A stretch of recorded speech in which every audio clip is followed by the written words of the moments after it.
ഒരു സാഹിത്യകാരൻ്റെ തലയ്ക്ക് വിലയിടുക, ജീവനോടെയോ അല്ലാതെയോ അയാളെ പിടിച്ചുകൊടുത്താൽ പാരിതോഷികം നൽകുമെന്ന് ഗവൺമെൻറ് പ്രഖ്യാപിക്കുക. അങ്ങനെയൊരു സാഹിത്യകാരൻ കേരളത്തിലുണ്ടായിരുന്നു. പ്രശസ്ത നാടകകൃത്ത് തോപ്പിൽ ഭാസി. രാഷ്ട്രീയ, സാഹിത്യ, സാംസ്കാരിക, നാടക, സിനിമാ രംഗങ്ങളിലെല്ലാം ഒരു വെള്ളിനക്ഷത്രം പോലെ ഉദിച്ചു നിന്നിരുന്ന ഒരു വ്യക്തിത്വം. അതാണ് തോപ്പിൽ ഭാസി. ഒളിവിലിരുന്ന കാലത്തെ ഓർമ്മകൾ പിന്നീട് പുസ്തകമായി അദ്ദേഹം എഴുതി. ഒളിവിലെ ഓർമ്മകൾ.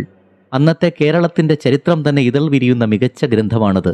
KPAC-യിലൂടെ നിരവധി നാടകങ്ങൾ, 100-ലധികം സിനിമകളുടെ തിരക്കഥ, 16 സിനിമകൾ സംവിധാനം ചെയ്തു.